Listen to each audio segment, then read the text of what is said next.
Cette semaine, nous allons lire la 4e paracha du livre de Bamidbar, du livre des Nombres, Parashat Shlach. C'est une paracha déterminante puisque les événements qui vont s'y dérouler vont faire à ce que le peuple d'Israël va se retrouver dans le désert au lieu d'avoir fait une traversée du désert de quelques jours pour se rendre en Eretz Israël. Voilà qu'à cause des événements de notre paracha, le peuple d'Israël séjournera dans le désert pendant 40 ans. Nous reviendrons bien sûr sur ces fâcheux épisodes. Notre paracha est constitué, contient 119 versets. Dans notre paracha, il y a 3 mitzvot, 2 mitzvot assez, 2 mitzvot positives, et une mitzvah négative. La grande partie de la paracha, comme nous l'avons vu, c'est effectivement l'épisode des explorateurs, sur lequel nous reviendrons. Puis, par la suite, la Torah continue à nous donner quelques indications sur des lois relatives au sacrifice. Ainsi, nous avons aussi la mitzvah de prélever la chala dans notre paracha de la semaine.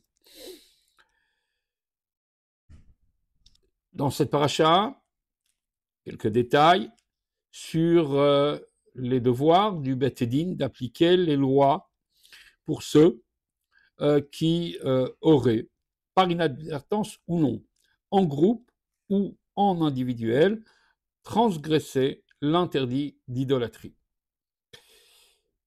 Une autre paracha se finit avec 2 événements importants. Le premier, c'est la première fois qu'un homme, dans le récit depuis le mont Sinaï, va transgresser le Shabbat.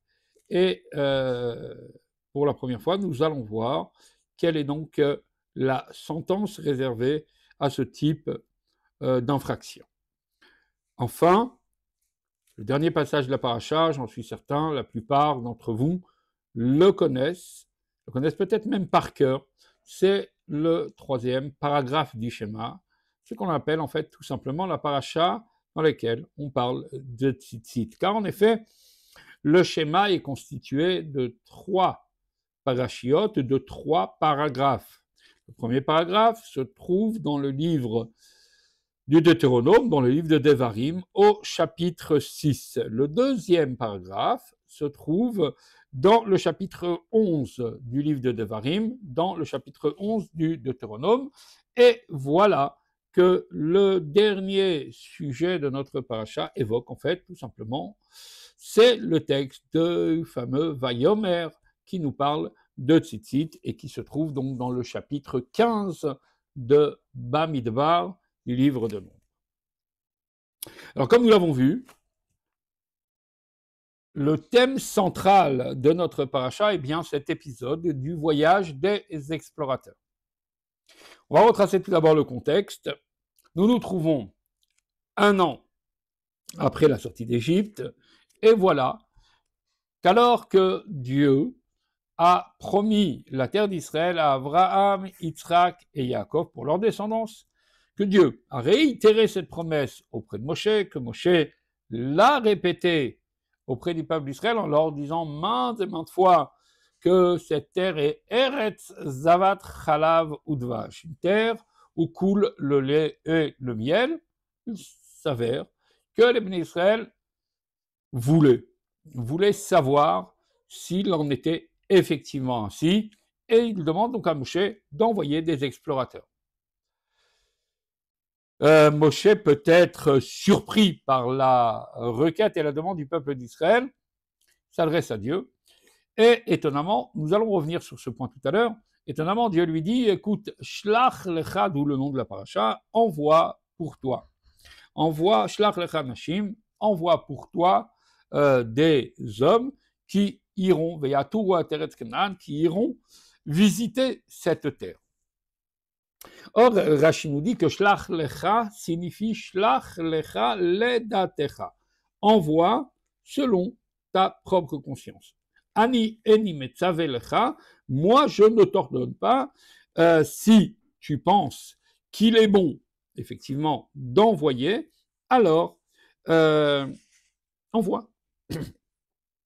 Effectivement, Moshe, vous l'avez compris, a pris la décision d'envoyer des explorateurs et il va leur demander à ces explorateurs de scruter la terre, on en reviendra dans quelques instants, et il va choisir pour cela un représentant par tribu, Kulam Anashim, nous dit le verset, comme Rachid le précise, Anashim, on sait bien que c'était des personnages, mais dans un sens de noblesse, des personnes qui étaient cachères au moment où ils ont été choisis, des personnes sur lesquelles on pouvait douter du résultat et de leur constat.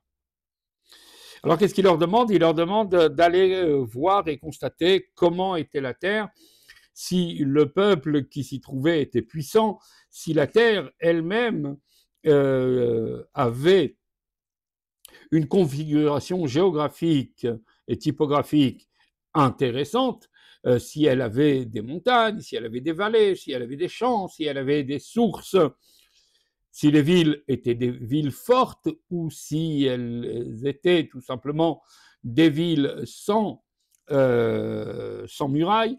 Et cela d'ailleurs était une indication pour nous dire s'ils avaient des villes fortes, c'est que le peuple était faible et que le peuple craignait une attaque et donc il se protégeait derrière des murailles, mais si en revanche il était capable de vivre sans murailles, c'est tout simplement qu'il était tellement puissant qu'il n'avait peur de rien. Et puis, bien sûr, ramenez-nous, s'il vous plaît, des fruits de cette terre.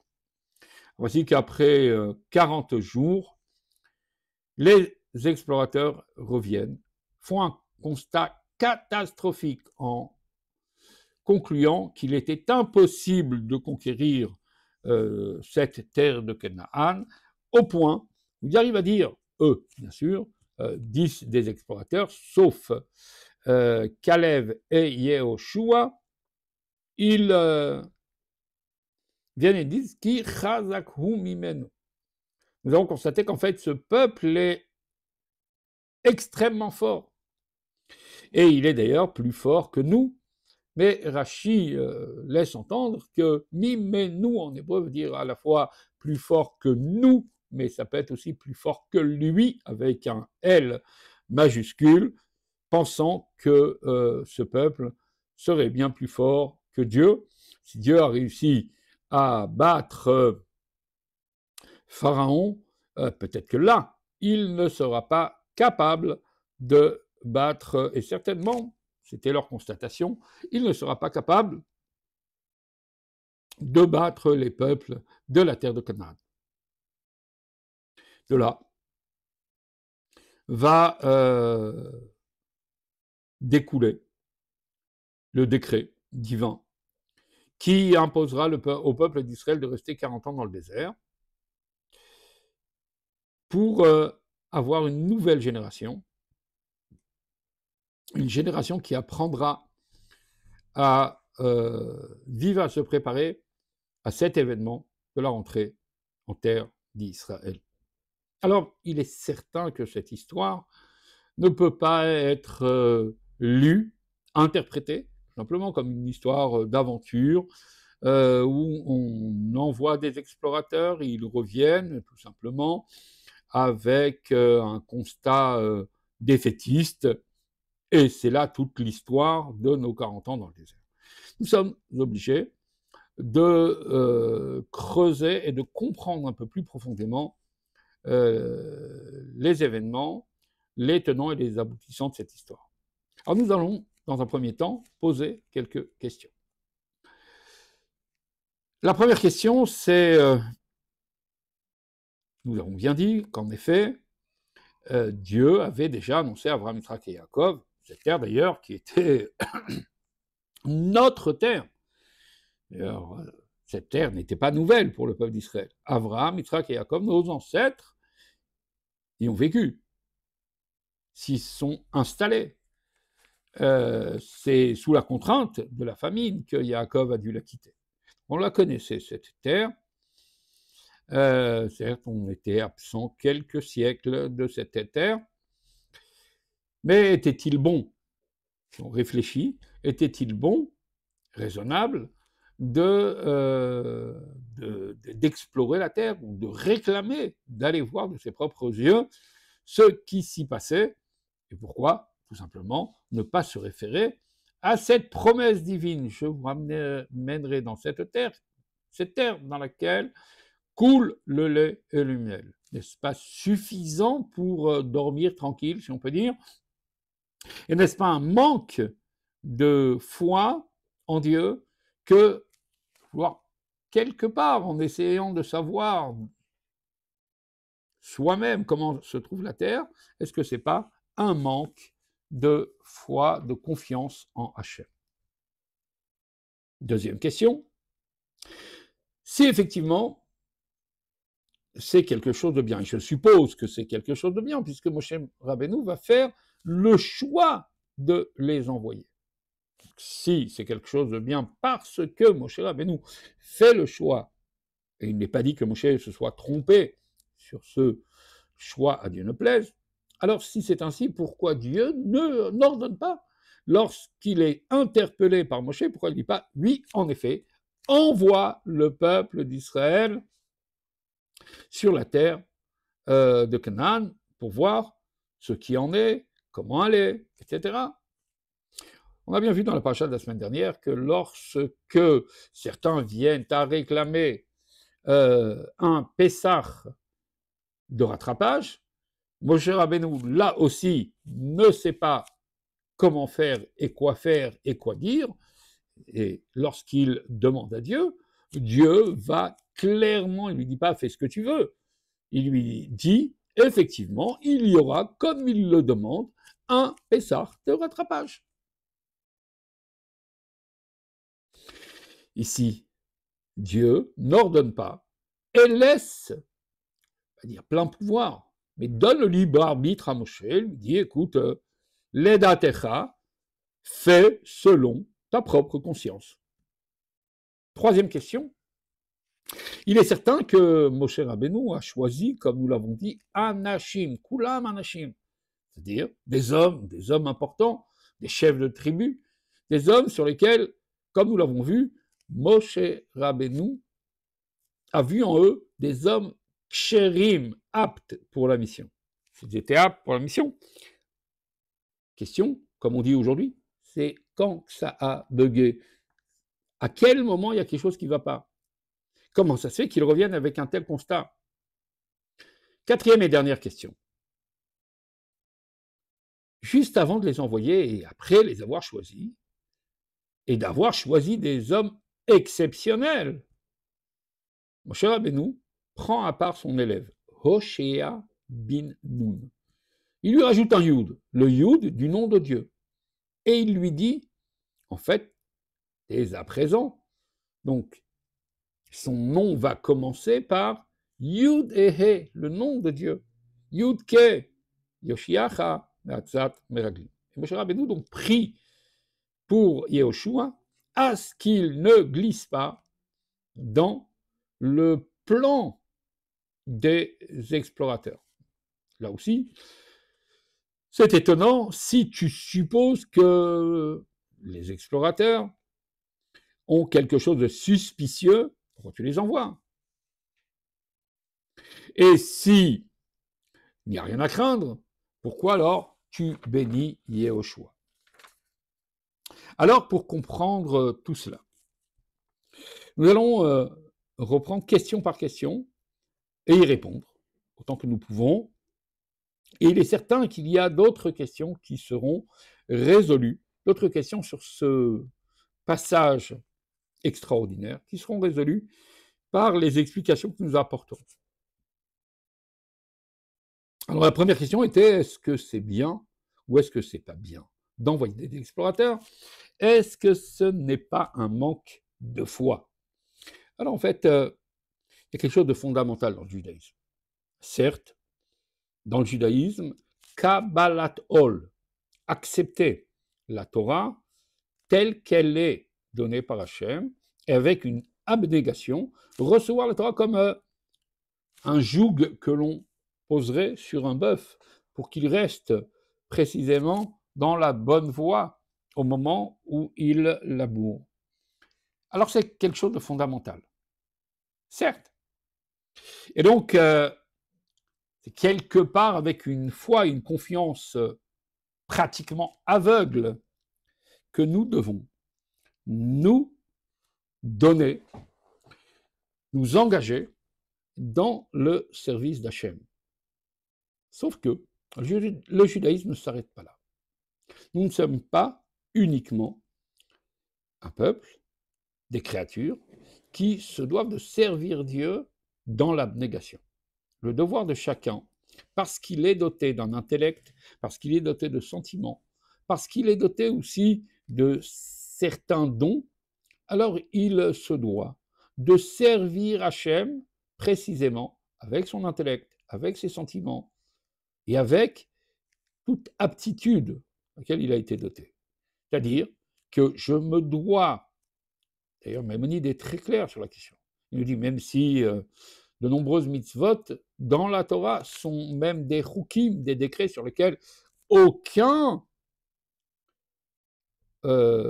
sens n'a été explicité, l'homme se doit de creuser, d'essayer de comprendre avec son intellect en quoi cette mitzvah vient apporter à cette vocation qu'a le peuple d'Israël d'instaurer la paix dans le monde, dans le sens de la matière, de s'investir dans un monde cohérent, matériel, sans pour autant s'effacer quelque part.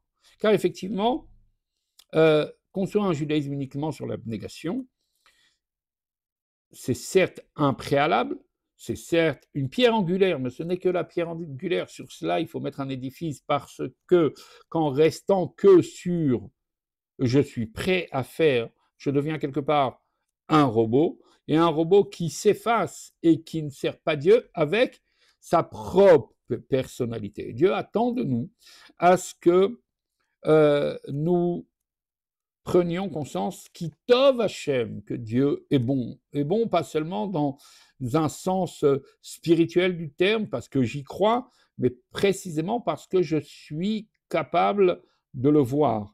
Ça revient à ce verset des psaumes qui dit « Tamou ou Kitov Hachem ». Goûtez, alors vous verrez que Dieu est bon. C'est-à-dire qu'en fait, il y a une véritable constatation qui doit se faire tant au niveau intellectuel, par l'étude, par la pensée, la philosophie, par la recherche, par l'argumentaire, que par les sentiments, par les sensations que nous avons. Lorsque nous vivons les choses, alors nous les intégrons à l'intérieur de nous et nous les vivons de manière beaucoup plus intègre que si nous nous effacions. Et c'est en fait tout à fait normal à ce que Hachem attend de nous, à ce que, en plus, que nous lui disions « Oui, on croit tout ce que tu nous racontes. Oui, la terre, elle est certainement merveilleuse. » Mais le devoir de l'homme, c'est d'aller, c'est de voir,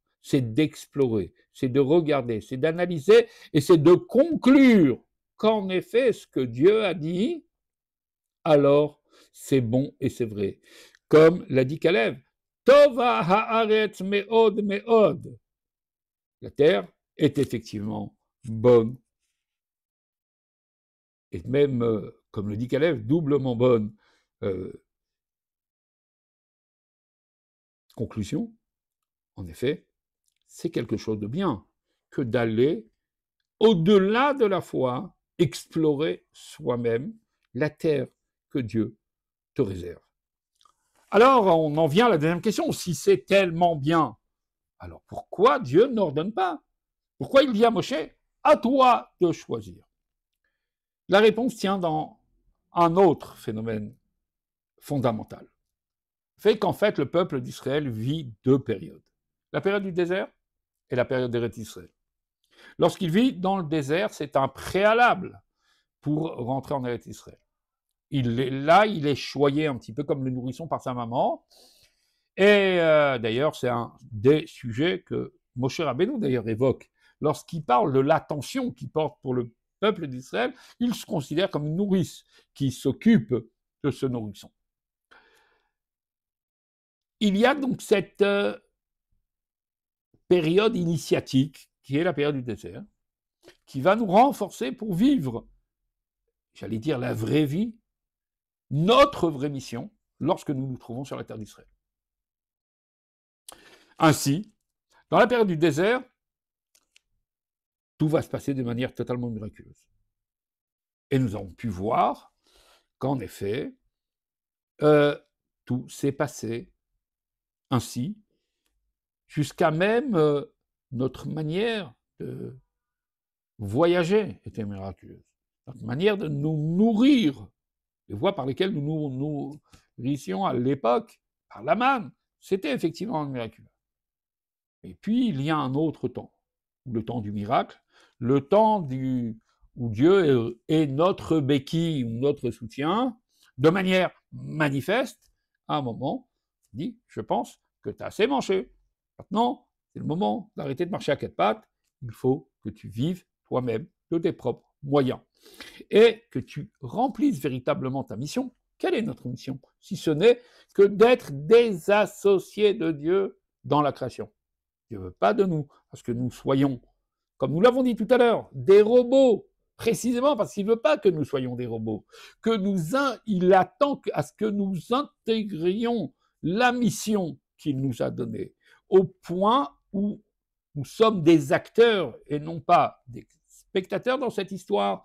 Alors pour cela, en effet, il y a un moment où il faudra labourer, semer et tous les autres travaux qu'il faut engager pour pouvoir se nourrir, pour pouvoir faire de cette terre, qui est la terre de Canaan, la terre d'Israël, la terre où Dieu, effectivement, deviendra manifeste, mais par l'effort des hommes. Faire de ce monde une résidence pour Dieu ici-bas, c'est pas à ce que Dieu se manifeste comme sur la montagne de Sinaï, c'est précisément à ce que les hommes, par leurs actes, dans lesquels ils donneront du sens, des actes matériels, lesquels ils donneront du sens parce qu'ils sauront faire l'équilibre entre l'étude et la matière, entre l'étude et le travail. Alors, dans ce travail, dans ces efforts, dans cette mission, on viendra à réaliser la volonté divine, qui est celle de résider avec nous dans cette terre qui est dite promise.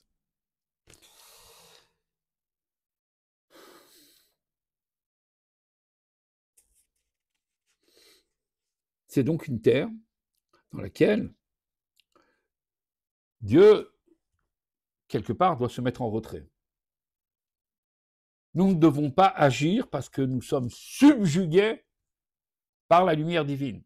Précisément, c'est un moment où on va demander à l'homme d'agir et de travailler. Et c'est ainsi que cela ne peut pas se faire autrement que par le choix de Moshe. Parce qu'effectivement, la vocation de ce qui va se passer maintenant dans l'ère, non pas du désert, mais celle d'Eretz Israël, c'est ce moment où l'homme se doit d'agir. Alors Dieu ne peut pas décider pour toi. Même pour entrer en Israël, Dieu attend à ce que toi tu prennes la décision. Leda techa, selon ta conscience. C'est à l'homme de faire le choix de cette mission et de l'intégrer en lui, et non pas de subir, si on peut dire, un commandement qui nous oblige de nous y rendre. Et effectivement. Alors, Moshe Rabbeinu va choisir des hommes cachers, et il va leur expliquer sa mission. Il va leur expliquer quelle est, leur mission. Il va leur expliquer sa vision. Il va leur dire qu'en fait, il est bon. Il est bon d'aller explorer la terre.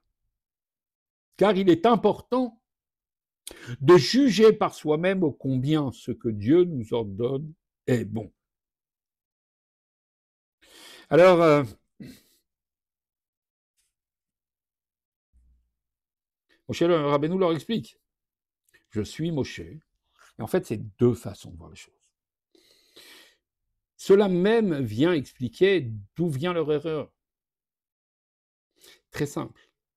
Moshe Rabbeinu les missionne, leur dit voilà, Dieu nous a ordonné d'aller sur la terre d'Israël, qui est certainement bonne puisqu'il le dit. Mais notre rôle, c'est de ne pas fermer les yeux et de le servir aveuglement. Nous devons le constater de nos propres chefs. Parce que, dès à présent, la terre d'Israël dépend de nos actes à nous, les humains, et non pas d'une intervention divine, qui certes est là, parce que, en effet, ne pas croire au miracle sur tout ce qui se déroule en Israël serait inconscient. Certes, il y a des miracles qui savent se faire incognito, ne pas se faire remarquer. Mais quoi qu'il en soit, dans cette ère-là d'Eretz Israël, c'est l'homme qui est l'acteur. À lui de découvrir que le message, que la mission que Dieu lui a donnée est bonne. C'est précisément là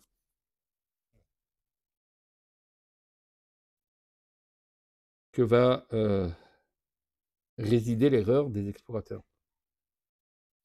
Si tu dis que c'est en pleine conscience que je dois décider si je vais ou non en Eretz Israël, si tu dis que c'est l'homme qui a la clé dès à présent, alors permets-moi, si on peut dire, de donner mon avis. Leur erreur n'est pas de faire un constat, mais c'est de conclure qu'il était impossible. Il aurait pu venir et dire, nous sommes partis en Israël, nous avons vu des hommes puissants. Nous étions en Israël, nous avons vu des villes qui étaient avec des murailles. Nous étions en Israël et nous avons vu et rapporté tout le constat. Mais on ne t'a pas demandé de me dire si oui ou non c'est possible d'y aller.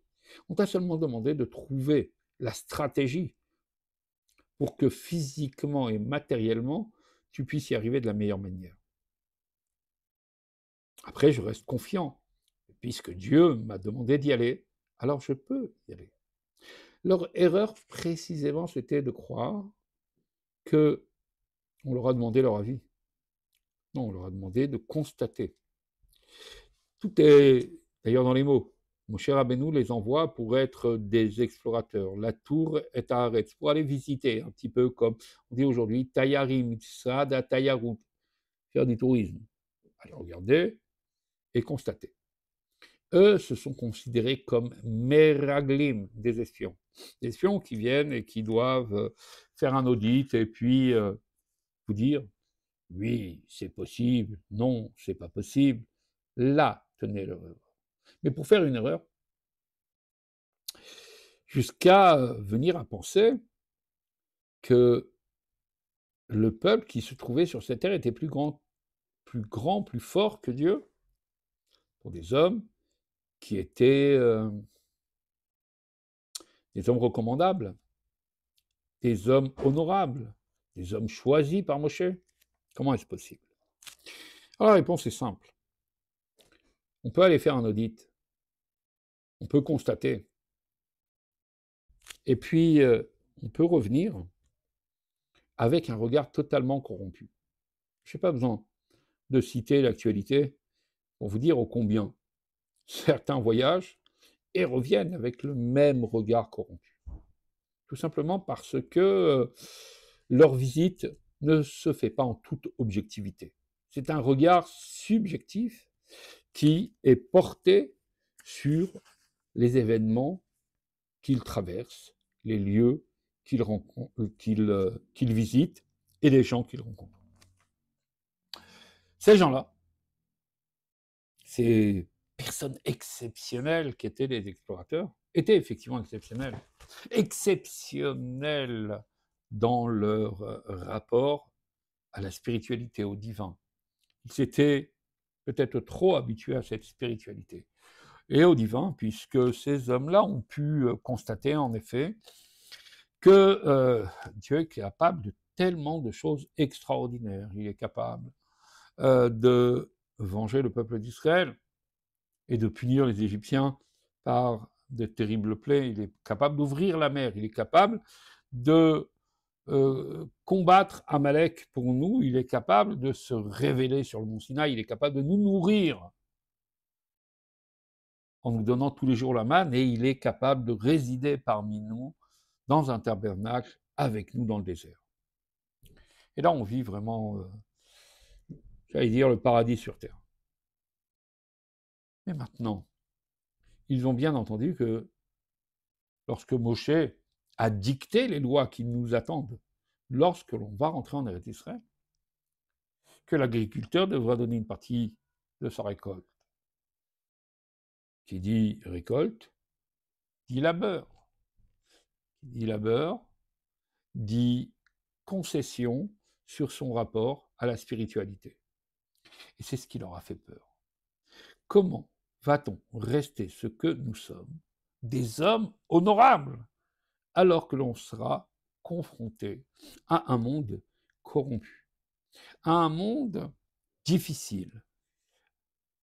Alors peut-être qu'il vaut mieux à ce que le peuple d'Israël ne rentre pas dans cette terre-là, qu'il ne s'engage pas dans cette mission que de transformer la matière en résidence pour Dieu.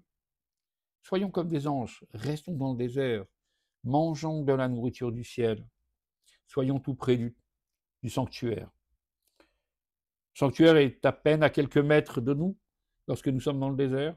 Lorsque nous serons sur la terre d'Israël, il faudra encore attendre. Après maintes et maintes batailles, pour avoir le temple à Jérusalem. Et là, ce ne sera pas à côté de la maison. Toutes nos expériences spirituelles s'effaceront. Notre travail, comme on dit, nous prendra la tête. Ah, c'est bon ça.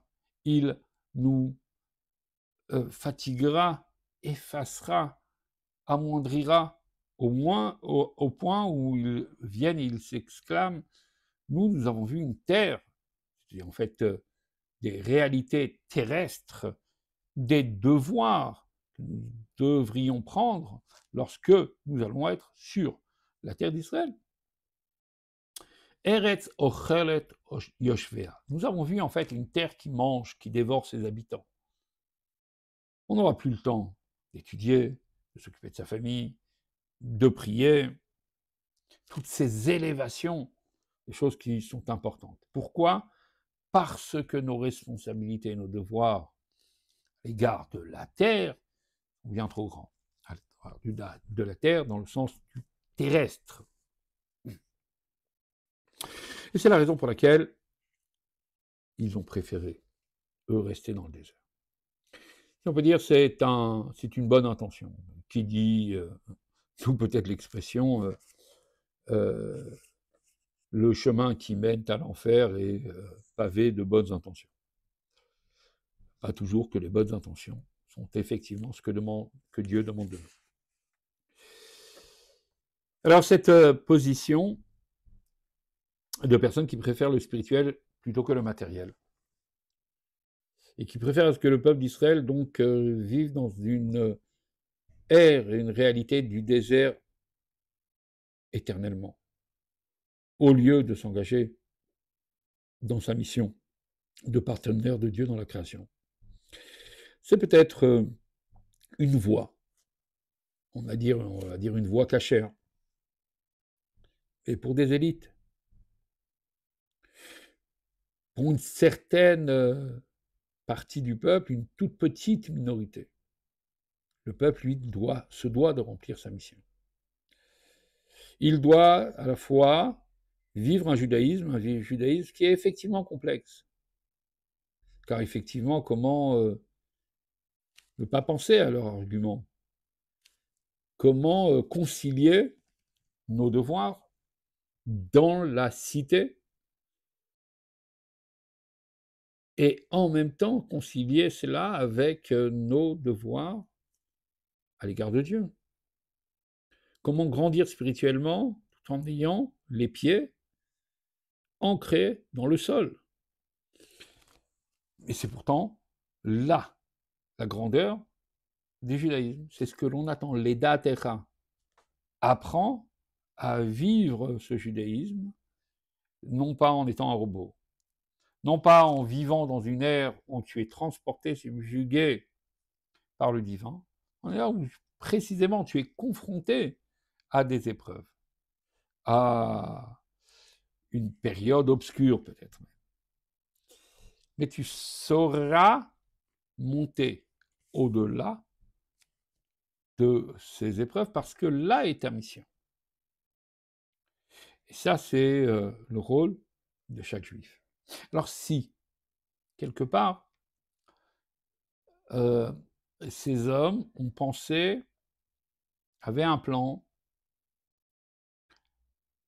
qui trouvait sa place dans une démarche spirituelle. Et cette démarche ne pouvait pas être celle de Yehoshua. Et Moshe le savait bien, Yehoshua allait être celui qui va devenir son successeur, qui va guider le peuple d'Israël, qui va l'inspirer.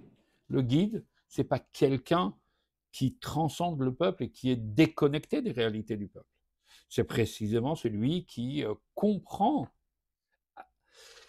et qui comprend son peuple et qui se trouve en son sein, qui est confronté à avoir de l'empathie pour lui. C'est précisément s'il se trouve avec lui. Comme disent nos sages, tu ne peux venir à juger ton prochain que si tu es à sa place, comme un guide, qui ne vivrait pas les réalités de son peuple pour être le guide. Et c'est ainsi que donc Moshe va dire à Yehoshua et s'adresser à Dieu et demander à ce que Yehoshua soit protégé de cet élan de spiritualité qui habitait les explorateurs. En conclusion, en fait, il y a deux manières de voir les choses.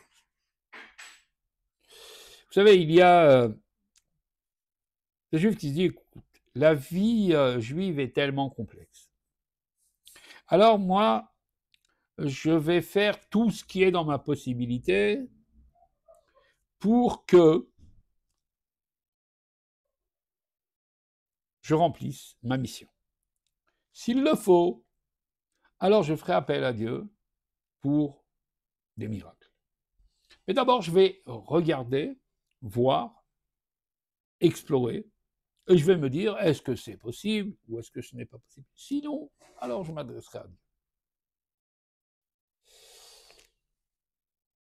Là, en effet, la foi n'est pas remise en question. Mais il y a quand même un petit problème. Quel est le préalable? Quelle est la base? Il y a celui qui pense au contraire comme Moshe. C'est une autre approche. La véritable approche, c'est de se dire que puisque Dieu, le premier alinéa qui me vient à l'esprit, si je devais écrire un protocole de conduite, le premier alinéa qui me vient à l'esprit, c'est de se dire, si Dieu m'a demandé, alors c'est possible. Si Dieu m'a missionné, alors j'ai le pouvoir, alors j'ai les forces. Et puisque j'ai les forces, à moi de trouver les moyens de le réaliser de manière tangente, réelle, dans un monde matériel. Et si il m'arrive d'être confronté, puisque je sais que si Dieu m'a ordonné, alors j'aurai les forces, c'est que des fois, il veut que j'agisse matériellement, que je fasse, que je donne, si on peut dire, ma part pour écrire mon histoire, et d'autres fois. Alors, en plus de la part que moi j'apporterai, il vient, et c'est lui qui vient apporter, si on peut dire, sa signature, en faisant quotidiennement des miracles pour moi. Shabbat Shalom.